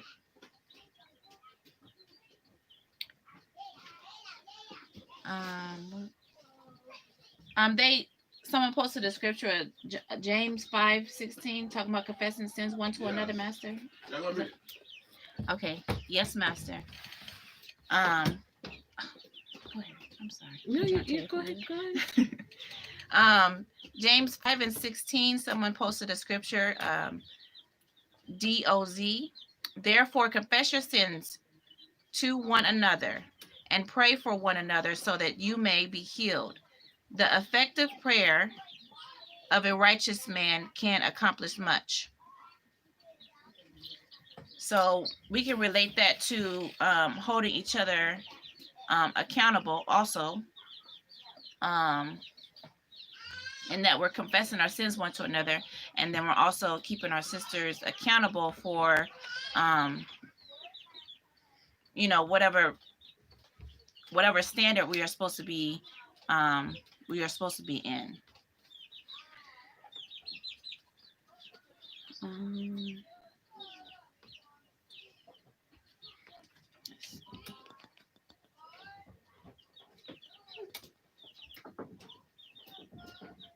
Yes, family meetings.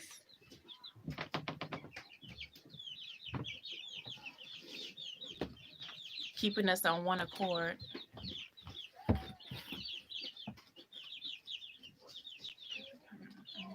Let me. You wanna say something? I heard you say family meetings, keeping us on one accord. I didn't know if you Oh, were still okay. answering the question there. Done. Okay. I don't think this is really on topic, but I was wondering how someone would go breaking impulsive cravings like strong wanting to eat sweets. By the way, Sean. Were you about to say something? I You were thought you coming were back. saying, yeah, I thought you were Oh. saying something, and I was gonna follow it. Like, okay, forget it. But you said you were done. What'd you say, Master? You said in the shower, 80s comment? Yes, Master. I just read it right now. He asked, was she in the sister's chat? Are you asking, is she? If she's, Say, is she in the sister chat? Yeah, she just, well, yeah, she's in the live chat. No, is she in the sister chat on WhatsApp? fellowship. Oh, honestly, I don't know Oh. if she's there anymore. Yeah, because that would be a question. Yeah, I want to get back on top. I want to stay on topic. Okay, yeah, okay. We'll stay on topic. Hold me accountable, not from this position. Sister Sky commented, she said, sometimes my older children hold me accountable, not from a position of authority, but by paying attention to what I say and respectfully inquiring about the outcome of that. And I would like to agree with that. If you do have older children, but even younger children will innocently hold you accountable. And I'll share that too in accountability because it's short, but our children here will hold us accountable. But our younger ones would do it without really knowing that they're necessarily holding us accountable or not coming in no ill will way of trying to overthrow us.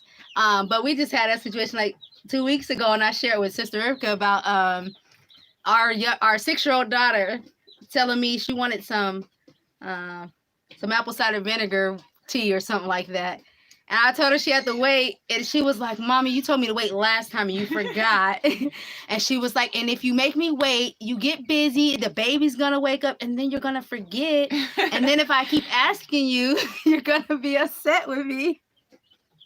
She was like, so do I? And she said something else, and I was telling Sister Rivka, and I said, all she did is shame me. I was like, dang, why is she telling the truth? I am gonna forget likely. Yes, the baby yes, it's gonna be all these different things that come up. And yeah, you're gonna forget. And she said, and then it's gonna get too late, and you're gonna say, go to bed because it's too late. We're gonna have to wait till tomorrow.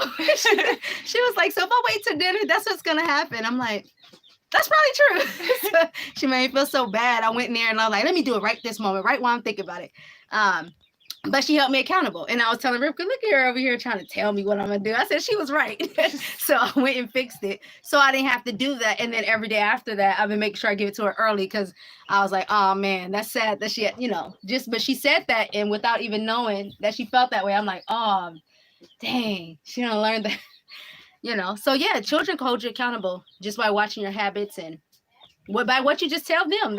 Just by that alone, they'll show you how you are either keeping your word or not keeping your word or constantly having a certain type of habit. All right, Sister K. Sanders. Yes, Master. K. Sanders says, how are you all building bonds of sisterhood and trust? Oh, thank you. Hold on, I lost my spot. Bonds and sisterhood of trust was automatic trust or gradual gain. Okay. Thank you, Tenon Family Farm. Bless you all. We appreciate that. We are humbled by that. Thank you so much. Thank you. Thank you. All right. So back to Sister K's question. How are you all building bonds of sisterhood and trust? Was automatic trust or a gradual gain? I can say for myself, trust wasn't automatic. Was not automatic. It was something you should have and desire to have, but I think that's been gradual. I would say the same. It's gradual. And how do we build the bonds? It's doing things together, interacting with each other, learning how to work with each other. And in that working with each other, we can see, our differences in how we communicate with each other, how we take information from each other, and just how we work together. What things y'all do together? We try to do as much as we can together, although it's not always possible. But cooking, cleaning up, Homestead things mostly. homesteading things such as planting together, harvesting the garden together, or processing vegetables, doing different tasks. Such as, Filling our master's chicken coop with. yes, getting leaves for our garden, different things around a homestead that need to be done, that more than one person to do, which is mostly everything. Like we said, two is better than one. And also doing, different fun things. And in that, when we're working together, it's having conversations, communicating, learning about each other. We take care of each other's babies Mhm. that we have by our master too, to allow each other to get work done, or our mother is busy and our hands are tied and stuff, taking on that responsibility with the younger babies, older children too, but with the younger ones, so that way everyone has an opportunity to get their task completed or to do something that they need to What do. do y'all do every Shabbat? Is it every Shabbat? After Shabbat. After Shabbat. Yes, Master. We do fun things. We implemented. We hope to do more, but we just have a lot going on right now. But we do have a game night with us sisters, and it's after Shabbat. Would it be first day night? Yes. First day night. After Shabbat, we play some sort of game, to just have fun and interact with each other, and Y'all talk trash to each other? a little bit. Our master said, "Do we talk trash to each other?" We said a little bit. Our master might talk the most trash. Our master definitely talks so much trash in every game. So we do those things, and even spending time with our master together. Just learning how to interact with each other, with our master also. In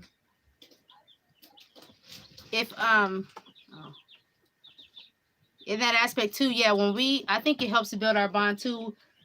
When it's us doing those things together, and our master, sometimes he'll spend time around us in that, but also when he brings teaching and or conversation, because sometimes he'll bring topics of conversation, or we'll have conversation together just as a family, or maybe off of a movie, which we don't watch often, but when we do get a chance, it's like the funnest part is not necessarily always the movie by itself, it's the conversation and the bonding that comes with watching it, because our master always have questions for us, like what will we do in those positions and stuff like that, or like we'll just talk about the different scenarios and stuff, and one part of the conversation lead to another thing, and before you know it, it can become very beautiful. Like there's a lot of laughter coming together, a lot of us saying just different things where we can really enjoy that time to talk and bond and relate to each other. And then we also get to hear about how maybe our master will have something done, so we get to learn little tidbits about him, and we get to learn tidbits about each other and even ourselves. So and the same thing with the game, we learn things about people's personality, like this one, she could say something about me too, but this one don't like to lose. So when we play, and when she lose, she be ready. That's when the inner Ripka comes out, that quiet one y'all used to. She don't be that quiet no more. The inner Ripka come out like, we playing that back. Give me my championship, so I get to see her like competitive, goofy side, and she knows how to come out like, you are not holding this championship. We are dealing with, and I'm like, dang, really? And we all have our own little personality to the game, and sometimes without it, like once you get used to a person's personality, if they don't respond kind of that way, it kind of make the game as fun. You're like, no, come on, I was waiting for that. So, got our personal Yes. touch. I think we all don't like, we all want to win, and so it's interesting to see all of our different personalities and Right. loving How do you handle competitiveness. accusing spirits? Our master asks, how do we handle accusing spirits?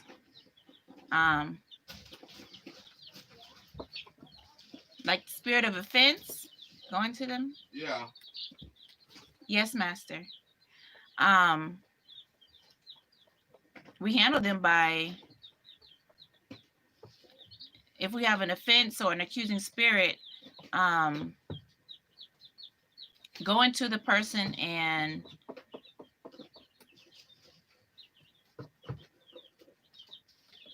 like, go ahead. Oh. So if we have an accusing spirit, what we are taught to do and what we're supposed to do is to go to our sisters, and our master have instructed us the same way the Bible does, is to go to our sisters if we have an accusing spirit. Well, he tells us to check our own spirit. But if you have something that you really think is legit, for us to go to our sisters to go bring it out. And it teaches us to don't sit there and harbor something inside of you that's going on that's going to cause you to deal with your sister in a certain way or tear up the spirit in the household, but go to that person to resolve it. And if that person don't hear you, as the Bible says, then we take it to him, because we don't really have like a bunch of other people in the house where you could just go to all these different levels. The next level is kind of him. If it's one-on-one and personal, let's say it's me and Ribka, then we have to go to each other. If let's say Sister Lydia was a witness or something, Sister Lydia usually will be brought into, did you recall, ... Let's just put it that way. And we'll talk it out that way. If we can resolve it, hallelujah, that is better. Nowadays we talk about, we're trying to get to the point where we're resolving as much as possible. So our master have very little to deal with, because sometimes when you get to the bottom of it, it's sometimes the accusing spirits to be really stupid. It's over really something really stupid, something so minute that it's just a waste of ruining people's peace. And you can tell if we have further issue, it's normally probably some pride going on in us sisters, where we're holding on to our stance, or not because we're holding on because it's right, more so because there's some pride in there that you don't want to be wrong, or you don't want to own up to what you did, something of that type. And normally that's when we have to take it to our master, and our master will sit down with the information, and then he'll judge it from there. And then it's our job to fix it based on what his judgment is, and to fix it and move on, make it right, and get his house back to a peaceful state. What was that?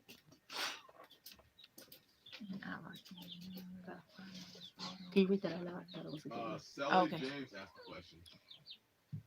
Yes, master. Accusatory spirit.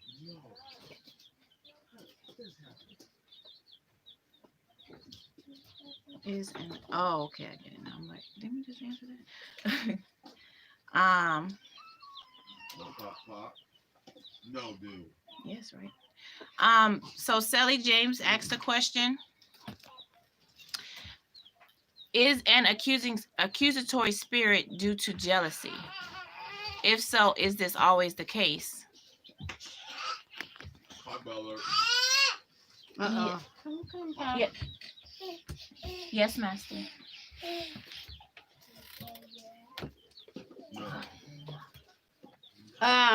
I would say, from my experience with accusation and things that I've seen, I do believe with sisters in particular, I do believe that accusation can come from jealousy.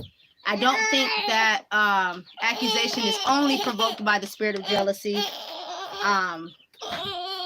I think it can be a combination of things. So no, I don't think it's only jealousy, but I believe with sisters, a lot of it can stem from some sort of jealousy or jealousy involved, because there's, usually a mixture. There'll be insecurities and lack of owning it. There'll be pride. I mean, it could be a lot of different variations of why you have an accusatory spirit toward your sister, or, am I wrong? Yes, ma'am. Okay. Yes. Yes, Master. Thank you. Yes, sister. Thank you. Sister Sky said being accusatory is prefaced by being offended for various reasons, but stems from self-righteousness and pride. Yes. Yeah, And look, fences is true. Praying together does help. Yes, Master. Our Master said, even Bimba's comment is correct. Right. Again, corporate prayer or praying together will root out lots of strife. Families must pray together daily. Yes, ma'am. And praying for each other. That's another one. Was there ever a point you didn't like each other? I personally have not dealt with never liking Ribka. Right. Our Master asked, was there a point where we did not like each other? No, there was not a point where I did not like Sister Zion or Sister Lydia. We may not like what each other's doing, but there wasn't an instance where we did not like. Well, I'll speak for myself. I did not like Sister Zion or Sister Lydia, me or Sister Lydia. I've always liked both of my sisters right from the beginning. Yeah. I don't necessarily always like what they're doing or maybe how they handled something, or didn't handle something, but not like them personally. No, Right. Not at all. Not even close.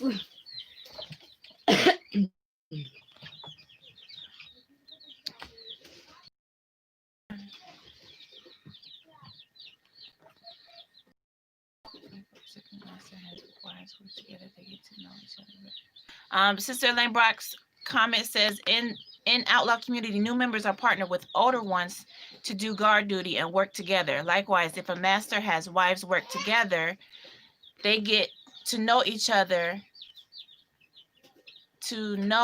better and build trust.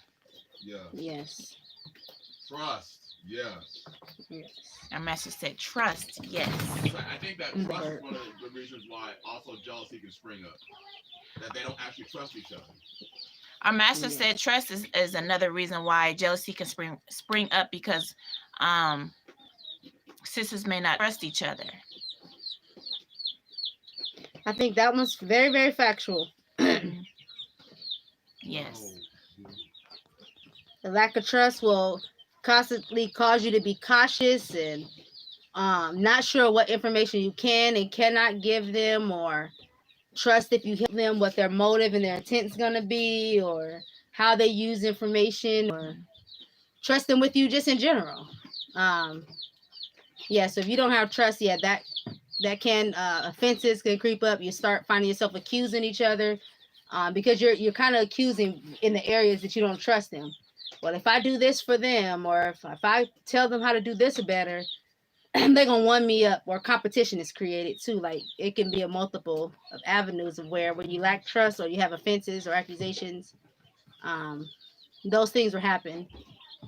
But if you're more, let's say you don't really know the person enough to trust them in that way, if you trust that your master married the women or have helpmeets that is part of his body, and you have to trust that they are meant to be there. They are a part of his body just like you, and that so you all are on the same team. And whether you are strong in an area or not, or your sister is strong in an area or not, because we're not strong in every area, you have to trust that you all are going to grow together, build that together, and that our intentions are meant to be in the right place. Doesn't mean that intentions or the way you behave does not have to be corrected, because you do. If you've never had this sort of sisterhood, never been in this position before, never experienced these emotions and feelings before, and you don't often know how to deal with your emotions or the feelings when they come up, you may not always handle them the right way. And it's really easy to be offended and point the finger and think someone is intentionally doing something to you, when it's more so maybe we don't know necessarily each other enough to know how to properly comfort each other or how to properly do those things. So you want to think the best as much as possible. And by spending time together, that will help you though. Even just talk and communicate, ask each other questions. At least if you do that much, even if you don't really necessarily trust them or know to trust them or how to trust them as of yet, if you spend time and you ask each other questions, that open up the door to understand each other. And when you understand each other more, it's easier to start trusting them, because you'll know if I bump, like for instance, if I come by and I think I did this today. If I come by and I bump Sister Lydia all the time on purpose. On purpose, I bump her, or I bump Rivka sometime. I think by now, are you offended when I bump you? No. Are you offended when I bump you? No. Okay. But they probably at first, if in the beginning, if I bumped them, they probably looking like, why is she just bumping me? But they kind of already learned kind of my personality. So there's like, that's just sisters. There she go being silly or something. They know that I do that. So I come and I'll intentionally bump them. I'm like, all right, get your butt out the way. Rivka, your butt always in the way. Or I say something crazy. And she knows, okay, that's her personality.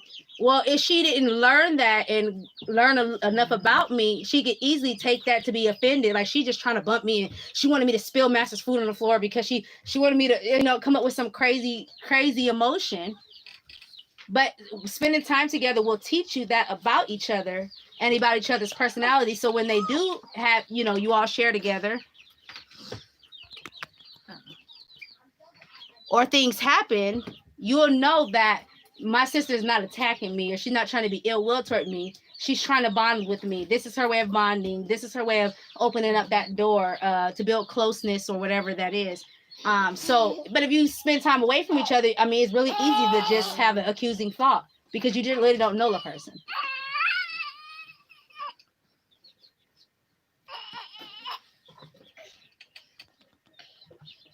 She says Sister TV doing the bump.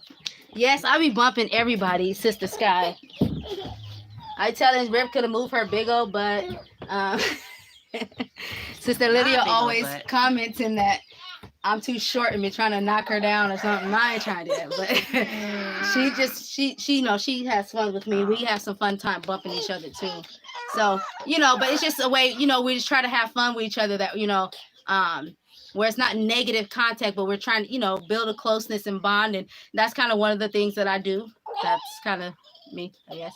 Bond with them that way, just kind of open up that door. You don't have to be like intense and stuff. And it's okay for us to laugh and, work how we work. We don't have to be overly cautious or fearful. We should be able to have fun and do the same thing you did with sisters and siblings you grew up with, but righteously, of course.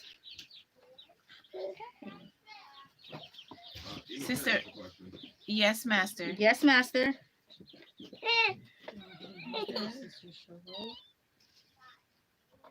Are you reading? Yeah. How do you show love to each other? Can you read it out loud, Sister Lydia? Mother Bina asked, how do you show love to each other? I see the question. You go first.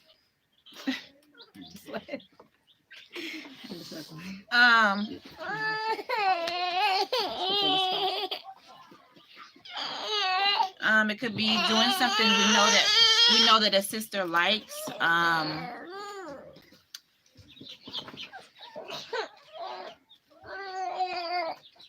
I was gonna say showing love, like in our communication, talking to each other, learning about each other. He wants. You want yours? Okay, that's okay.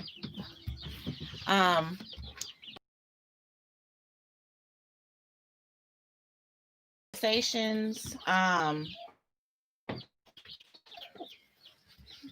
helping each other, such as maybe if need a task, taking it over for them,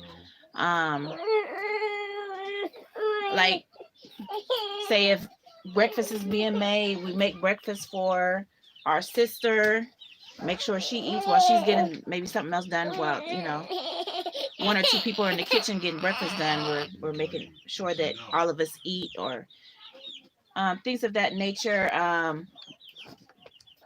Helping, showing help to each other. If Yes, master. There you go. Say you are lying. Excuse me.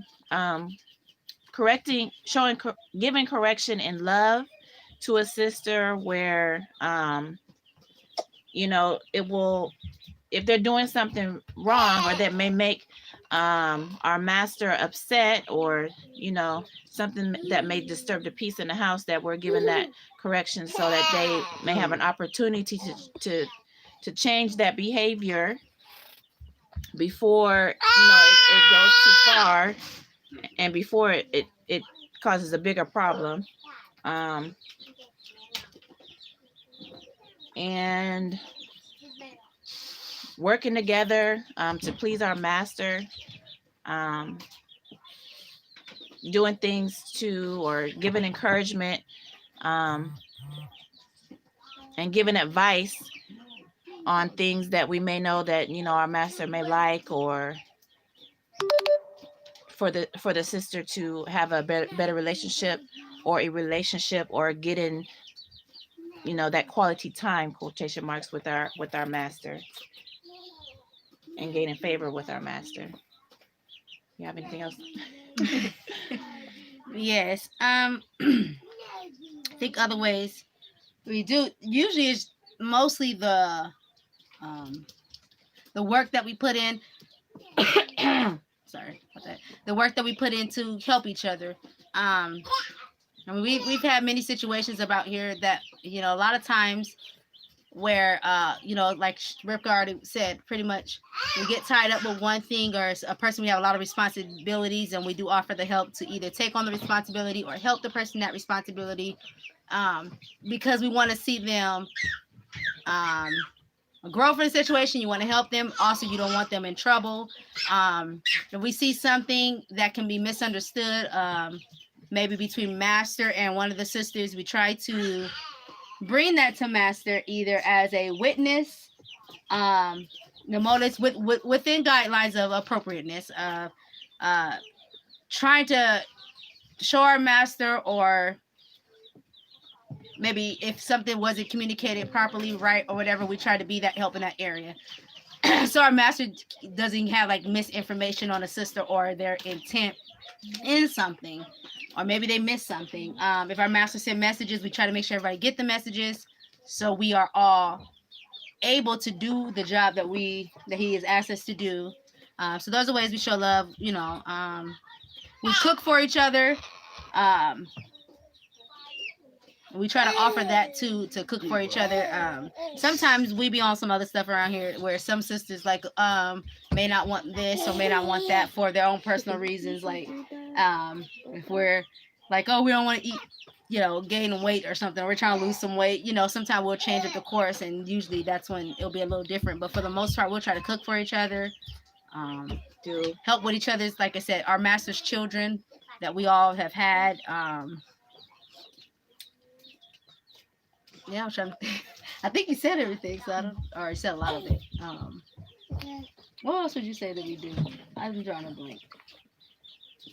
No, that's about it. Oh, and then it really too, we like I try to compliment my sisters. I try to compliment them on how they look. I'll either compliment them, either calling them like beautiful, or saying that they look very pretty in something, or I try to make it a point to compliment, like they're wearing something. I go out my way to go tell them how pretty they're looking at something that they're wearing, or that I think that they're beautiful, or I think what they're wearing is beautiful, or Ripka, like I'll compliment Ripka in something that she looks, or something she's wearing, or I'll be like, oh, our master, look at that, master gonna like that, or I'll say some variation of how she looks pretty or beautiful or something, and something she's doing, wearing, or something that's good about her, or something that I like about her. So that's another way that I, at least in my mind, thinking I'm showing love by doing that, and by telling her something good that I like about her as well. I think I was telling her this week, but I know I've told her this many other occasions about, you know, how like I love her, how she's quiet, or I love her femininity. I told you something of that variation before, right? Yes. Okay. About I like her femininity and stuff like that, like things like that. That is also a blessing, like to us, something that I usually can say, hey, I can learn from that, or I can pick up on that, or that's a strong point that I see in her. I try to tell her strong points. And then if I think or believe, or she has shown that she's not confident in that, I try to encourage her in that, to show her she should be confident in that. Like, you have a lot good to say. You are, you know, you're very smart, or you're this, or you're that. Something that will build up her self-esteem, her self-confidence in that area. So I try to show love that way.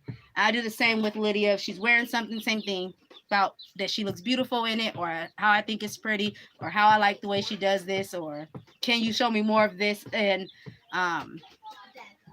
so that'll be another way on the other aspect of how love is shown. Read what Mother Imogen said. Yes, Master. Cuba.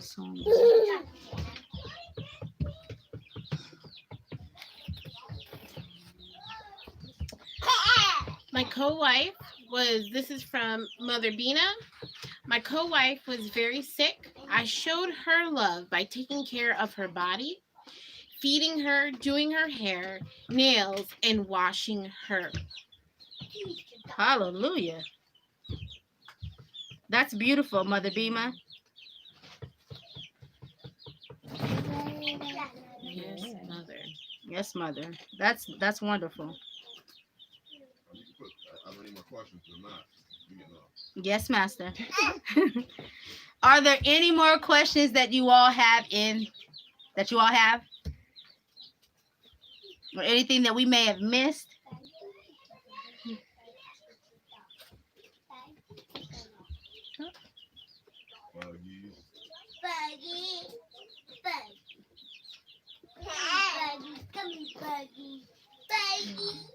We hope you all found this live stream and this topic helpful and edifying.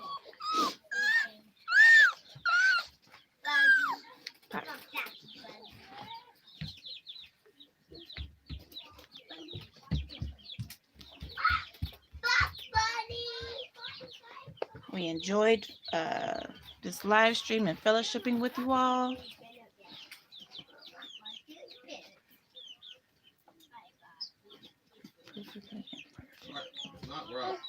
Yes, Master. Okay. All right. Oh, go ahead. All right. Oh, no. Since there's no more comments or... Hold on, somebody did comment. Oh. Sister Atara said, can you all do more videos demonstrating how you cook on cast iron on the homestead? Yes. Yes, ma'am. And our master yelled, I don't know if you heard him from way back in the room. He said, yes. Yes, we can. And we love our cast iron. We do a lot of cooking on the cast iron. And we've been doing a lot of cooking on our wood burning stoves this winter. Trying to use the resources, the wood that's on our land, and conserving our propane. Mm-hmm. She got happy. She with a smiley face. Like today, it's not very cold outside, but we did have our wood burning stoves going and cooked a lot of our meal on it. So right now we're burning. So if you saw us when we first got on the live stream, how yes, we were, kind of sweating a little bit. That's why, because we were cooking on our wood burning stove, and it's kind of toasty in here. 200 degrees in here. Our master said it was 200 degrees in here. He had the window open in the room. Yes. Well, we hope this information helped the sisters who asked the questions, and we hope that all of you drew something from it. I believe that we drew something from it, but I hope you all drew something from it, learned something from it. Mm-hmm. I hope that you all continue to work on your sisterhood, your fellowship, knowing and understanding your role, your purpose, what you're made for, and to operate in that, so we all can come together in unity, and we can bring peace to our master's home that way. And we won't have to question at that point, are we operating in our master's vision, because or our role, are we fulfilling him, because he will let us know He will be able to let us know that he will be able to see it demonstrated in his home, that we are doing our job, and he will be able to express that outwardly. We should be able to see that in his actions, his behavior, and his words. I'm reminded of this. I feel confident that if we are coming together as we should, that we will see this, because in Proverbs 31, it talks about when the woman's in her role, it talks about how her husband will praise her. But you have to do your part first, sisters. Individually, collectively, together, bringing that unity. And your sister's not your enemy. She should be your close-knitted sister, friend, partner, in not the same sense as your husband, but partner, like, we're working together to do this. We are a team. You need each other more than you think you do. Because if y'all brought the family together, because he does say that, you can't tear it apart. So that means every piece that come apart of that body is valuable. And you don't know how you are devaluing your husband, your master. You're devaluing his vision. You're devaluing the work if you devalue your sister. When you devalue your sister, you are devaluing your master. Because she is a part of his body. And her part is needed. And her part is necessary. With that, if no one else have anything to say, we're going to bid you all with a shalom and bless you all. Shalom. And your master's household. Shalom.